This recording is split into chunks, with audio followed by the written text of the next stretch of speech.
사람들이 무엇인가 정보를 인지할 때 오감을 통해서 그 정보들을 인지합니다. 그 가운데에서도 가장 으뜸이 되는 것은 시각인데요. 그 보는 것들로 인해서 대부분의 정보를 이렇게 인지하는 것이죠. 그만큼 눈은 매우 중요한 역할을 차지하고 있다는 의미입니다. 오늘 본문 말씀에서도 이를 강조하고 있는데요. 여러분 33절 말씀을 보면 사람들이 보편적이면서 일반적인 상식으로 생각할 수 있는 그런 행위에 대하여 말씀합니다.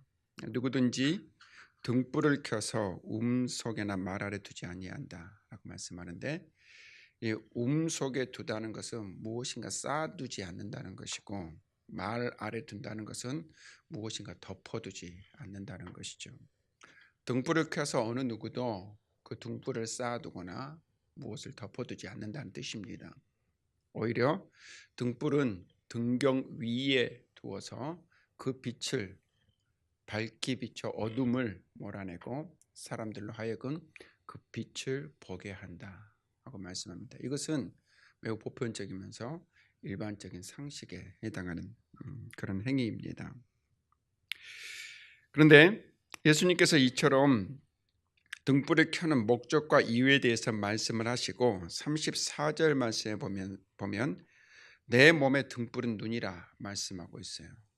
내 몸의 등불은 눈인데, 눈이 성하면 온 몸이 밝을 것이고 눈이 나쁘면 어두울 것이라 말씀합니다.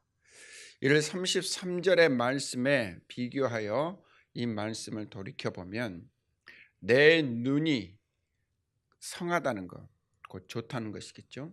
내 눈이 좋아 내 온몸을 밝히는 것은 마치 등불을 등경 위에 두어서 그 등불이 어둠을 비추고 그 어둠 가운데 감추어진 것들을 드러나게 하는 것과 같다는 것입니다. 하지만 눈이 나빠 그 몸이 어둡게 된다는 것은 마치 등불을 밝혔지만 그것을 무엇인가로 쌓아두고 무엇인가 덮어둔 것과 같다고 말씀하고 있습니다. 그러므로 내 속에 있는 빛이 어둡지 아니한가 살펴보라 말씀하고 있어요. 내 속에 있는 그 빛이 무엇인가에 쌓여 있지는 않는지, 내 속에 있는 빛이 무엇인가에 덮여 있지는 않는지 돌아보라는 것이죠. 만약 내 몸이 밝아 조금도 어두운 데가 없으면 등불의 빛이 너를 비춘 것 같이 온전히 밝으리라 말씀하고 있습니다. 주님의 이름으로 축원하는 것은 여러분들의 삶이 마치 등불을 빛이 비추는 것과 같이 온 몸이 밝은 그런 삶 살아갈 수 있기를 주님의 이름으로 축원합니다. 이 말씀 가운데서 우리가 주목해서 살펴야 할 말씀이, 그렇다면 과연 눈이 성하다는 것과 눈이 나쁘다는 것이 무엇일까 하는 것이죠. 빛 가운데 살아간다는 것과 어둠에 덮여 있는다는 것이 무엇일까 하는 것들을 우리가 아는 것입니다.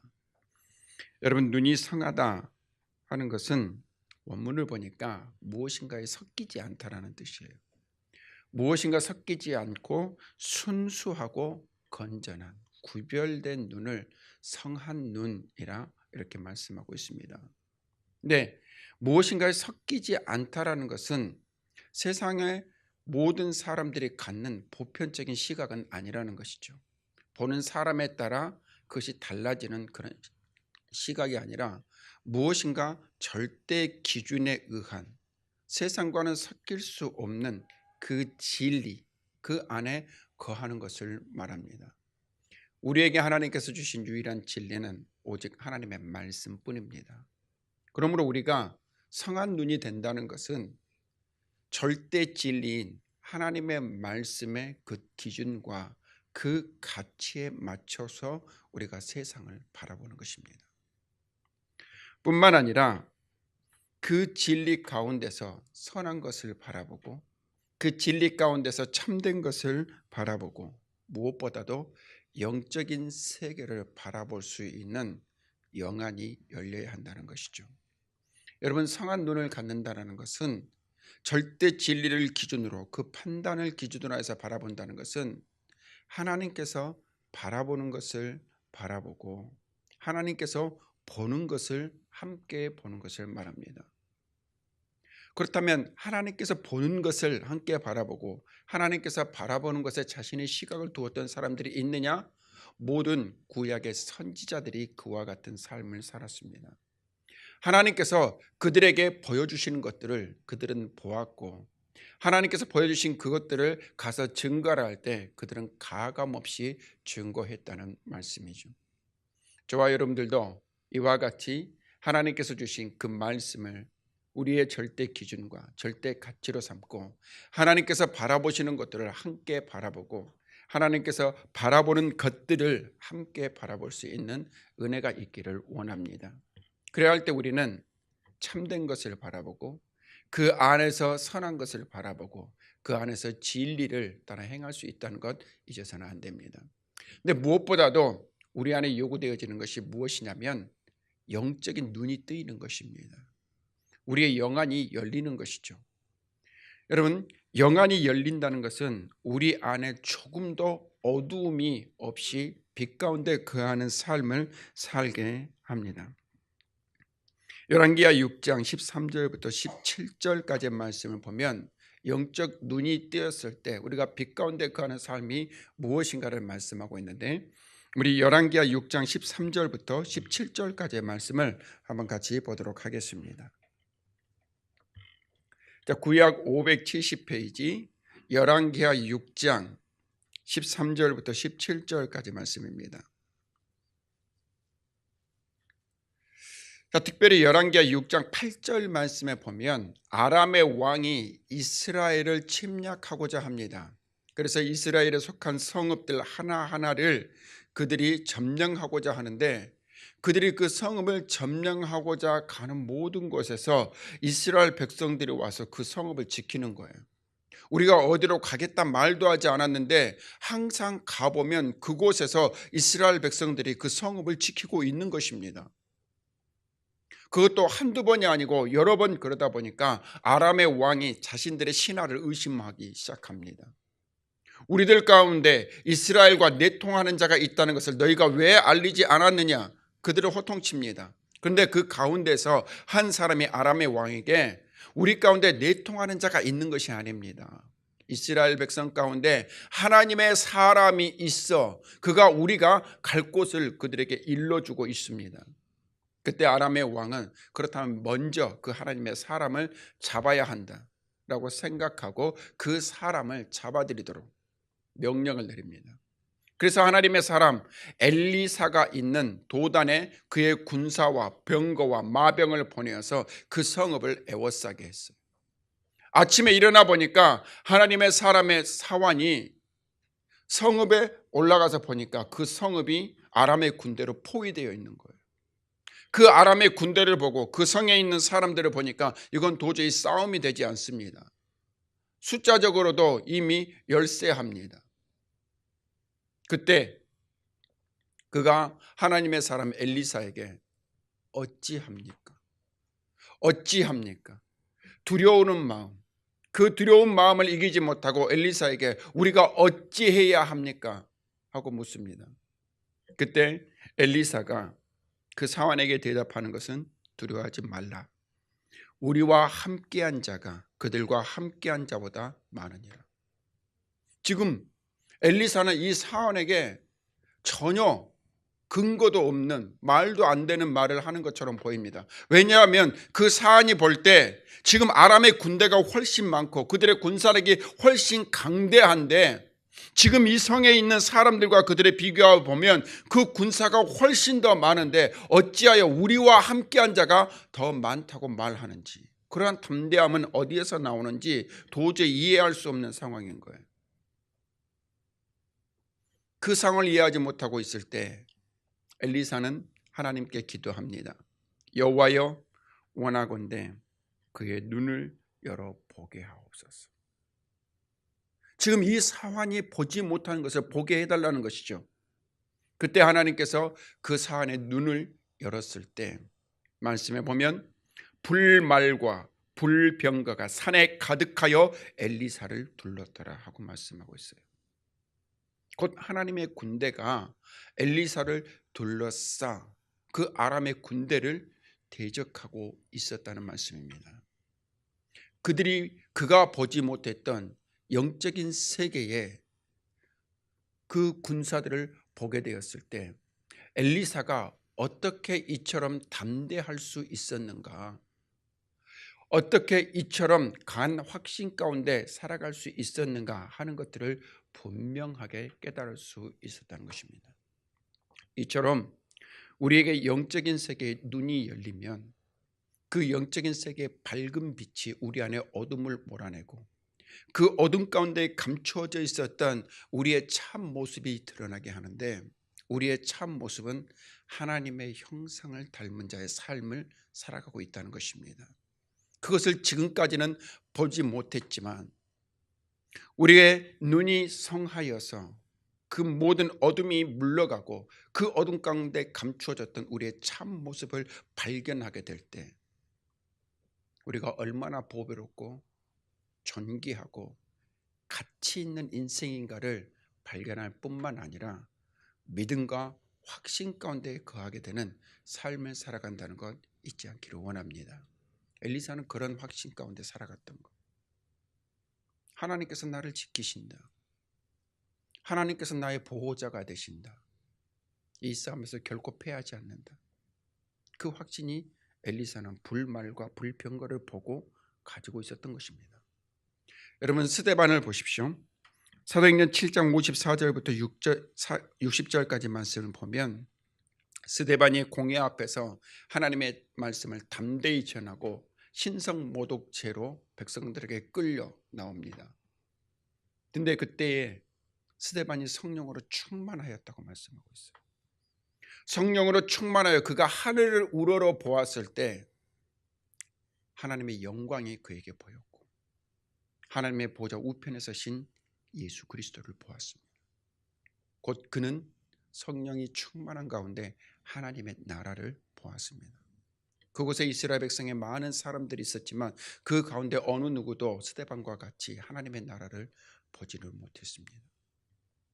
하나님의 나라가 있음을 알고 하나님의 영광이 눈에 보이고 그리스도 예수께서 그의 우편에 서신 것을 보았을 때 스데반의 삶에는 두려움이 없습니다. 지금 그의 상황은 백성들에게 돌에 맞아 죽는 그런 상황 가운데 있을지라도 그 죽음이 두렵지가 않습니다.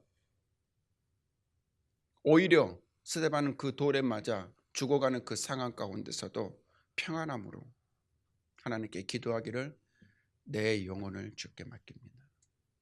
그리고 스데반은 기도합니다. 아버지여, 저들의 죄를 그들에게 돌리지 마옵소서. 돌에 맞아 죽는 스데반 사람의 모습이라고는 결코 상상할 수 없는 모습. 하지만 왜 그렇습니까? 그가 바라보았던 하나님의 나라, 그가 소망했던 하나님의 나라를 그는 바라볼 수 있었기에 그와 같은 평안을 누릴 수 있었다는 말입니다. 이것이 우리가 갖는 빛된 삶이라는 것을 여러분이 잊지 않기를 주님의 이름으로 축원합니다. 빛된 삶은 내 삶의 참 모습을 발견하는 것입니다. 내가 하나님의 형상을 닮은 사람이요, 하나님의 형상을 닮은 사람의 삶을 살아가는 것, 그 가운데 믿음이 있고 그 가운데 확신이 있고 세상과 타협하지 아니하며 세상의 그 풍조를 따라 요동하지 아니하고 굴복하지 않는 삶을 살아가는 것, 그것이 빛된 자의 삶이라는 것을 잊지 않기를 원합니다. 여러분들의 눈이 성하기를 원합니다. 여러분들의 눈이 여러분들의 심령을 밝게 비추는 빛이 되기를 원합니다. 하나님의 말씀의 절대 기준을 따라 하나님이 바라보는 것을 함께 바라보고 하나님께서 보시는 그곳에 여러분들의 시각을 두고 그리고 영적인 그 영안이 열리는 복을 누리실 길을 주님의 이름으로 축원합니다. 이와는 반대로 나쁜 눈이 있다 말씀합니다. 이 나쁜 눈은 우리를 어두움 가운데 거하게 하는데, 이 나쁜 눈은 악한 생각과 욕망으로 흐려지고 왜곡된 눈을 말하고 있어요. 내 안에 있는 죄의 욕심들, 육체의 정욕들을 따라 우리의 보는 것이 달라지고 왜곡된다는 말씀입니다. 이 나쁜 눈은 우리를 너무나도 쉽게 죄의 유혹 가운데 넘어지게 만들어요. 너무나도 쉽게 넘어지게 만듭니다. 창세기 3장 6절 말씀을 보면 하나님께서 아담에게 분명히 말씀하시는 바가 동산 중앙에 있는 선악을 알게 하는 나무는 너희가 먹지 말라 명령하셨어요. 그렇다면 그 선악과를 바라보았을 때 하나님의 명령이 생각나야 하는 것입니다. 하나님께서 금하신 실과, 그러므로 나는 그 실과를 먹지 않아야 된다라는 분명한 결단이 있어야죠.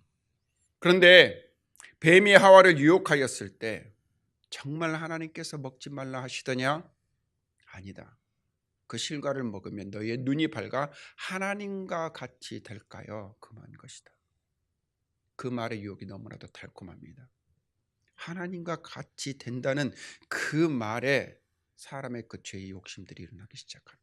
내가 하나님과 같이 될 수 있어? 그리고 그 나무의 실과를 보니 하나님께서 금하신 나무로 보이지 않습니다. 탐스럽습니다. 보암직합니다. 먹음직합니다. 지혜롭게 할 만큼 탐스러운 열매로 보이는 것입니다. 그 결과 죄가 세상에 들어오고 그 죄의 결과 모든 사람이 사망에 이르게 되는 비참한 그런 결과를 안게 되는 것이죠.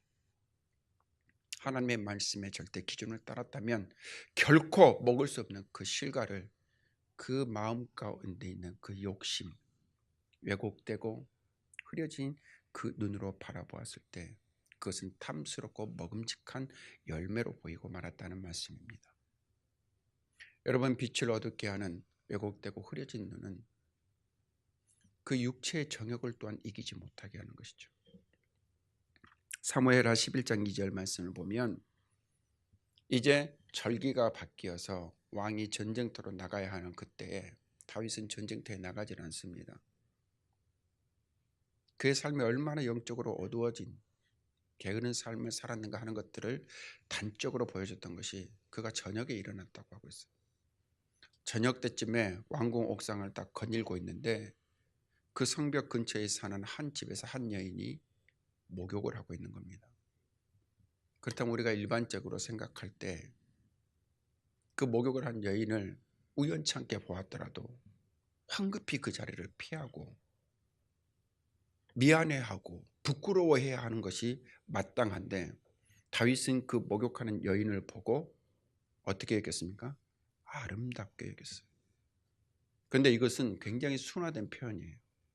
그 아름답게 여겼다는 것은 목욕하는 그 여인을 보고 그 안에서 육체의 정욕이 끌어올랐다는 말씀입니다. 영적으로 게으름에 빠져 있었던 다윗의 그 삶이 그의 눈이 왜곡되고 흐려진 그런 상태가 되어서 목욕하는 여인을 보았을 때 그 안에 있는 육체의 정욕을 끌어오르게 했다는 거예요. 그 결과 어떻게 되었습니까?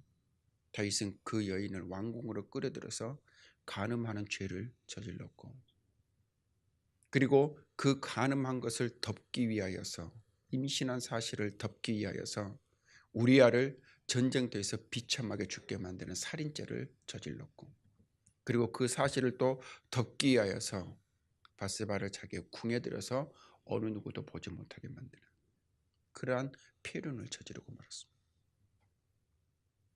이처럼 왜곡되고 흐려진 그러한 눈은 그의 마음을 어둡게 하여서 그가 하나님의 사람이라는 것을 잊어버리고 자기의 그 죄의 본성들을 따라 마치 이성 없는 짐승과 같이 행동하는 그런 결과를 안게 했다는 거예요.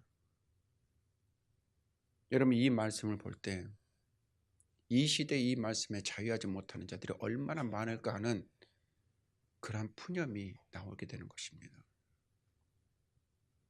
검찰, 연예계, 정치계, 또 앞으로 어떤 분야에서 수없이 많은 그러한 음란들이 행하여지고 있었는가 하는 것들이 드러나게 될 텐데 여러분, 기도해야 합니다.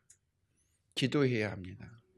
하나님, 이 땅에 정말 왜곡되고 흐려진 그 눈으로 그 육체의 정욕을 이기지 못하였던 그 삶의 모습들이 다 드러나서 어둠 가운데 감추어져 있었던 그 모든 삶의 모습들이 드러나서 이 땅에 회개가 일어나게 하고 그로 말미암아서 음란으로 어두워진 이 땅에 다시 밝게 빛날 수 있는 나라가 될 수 있도록 기도해야 합니다.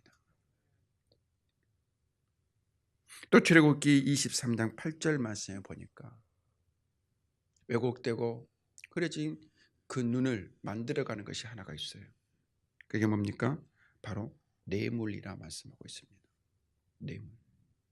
이 뇌물은 참을 거짓으로 만들고 거짓을 참으로 만드는 아주 사악한 역할을 하고 있다 말씀하고 있습니다.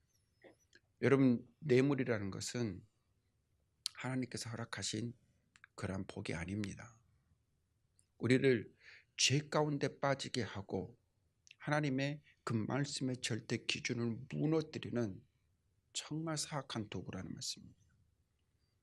신명기 27장 25절 말씀을 보면 뇌물은 밝은 자의 눈을 어둡게 하여 무죄한 자를 죽이는 것이다 하고 말씀하고 있습니다. 뇌물은 밝은 자의 눈을 어둡게 하여 판결을 굳게 한다. 사무엘상 8장 3절 말씀에 말씀하고 있습니다. 뇌물은 전도서 7장 7절 말씀을 보니까 밝은 자의 눈을 어둡게 하여 사람의 명철을 망하게 한다 하고 말씀하고 있습니다. 하나님께서 허락하시지 않는, 하나님께서 기뻐하시지 않는 그 물질의 마음을 두니까 그 물질이 그 마음을 어둡게 하고 자기의 참 모습을 잃게 만들며 그 죄의 욕심을 따라 행하게 만들어간다는 것입니다. 하나님의 말씀이 그 삶의 기준이 되지 못한 것이죠. 하나님께서 그 삶을 싫어한다는 그 사실을 바라보지 못하는 것입니다. 지금도 많은 사람들이 이 뇌물의 발목에 잡혀 있는 사람들이 얼마나 많은지 몰라요. 여러분, 빛은 비추어져야 합니다. 그 빛은 어둠 가운데 비추어져서 그 어둠 가운데 숨어 기생하고 자라가고 있는 모든 죄악들을 드러나게 해야 하고, 그 빛은 우리의 삶이 하나님 앞에 얼마나 보배롭고 존귀한 삶인가를 발견할 수 있도록 해야 한다는 것입니다. 그것이 빛된 삶입니다. 여러분들의 삶에 어둠이 있지 않게 하기를 원합니다. 하나님의 말씀의 빛으로 여러분들의 삶을 비추십시오. 영적인 세계를 바라볼 수 있는 그러한 간구를 하나님 앞에 하십시오. 그래서 여러분들이 영적인 눈이 뜨여서 내 삶을 바로 바라볼 수 있고 그 영적인 세계에 대한 믿음과 확신을 가지고 살아갈 수 있는 삶을 살아갈 수 있도록 간절히 사모하는 저와 여러분의 삶이 될 수 있기를 주님의 이름으로 축원합니다. 우리 사랑하는 세종 원유교회 성도들과 지금 이 자리에 함께한 거룩한 주의 백성들이 그의 삶의 말씀의 빛과 영적인 세계의 그 복을 비출 때에 여러분들은 하나님의 사람으로서 하나님의 형상을 닮은 삶이라는 것을 분명히 깨닫게 되고 그에 합당한 삶을 살게 된다는 것 잊지 않기를 원합니다. 매 시간 매 순간마다 이 빛이 우리 안에 비추고 그 빛이 우리의 삶을 통해서 이 세상에 비추어짐으로 모든 어둠이 물러가고 그 어둠 가운데 기생하고 있는 모든 죄악들이 떠나가며 그 어둠 가운데 감추어져 있었던 우리 인생들의 참 모습을 발견할 수 있는 복이 저와 여러분들 가운데 있기를 주님의 이름으로 축원합니다.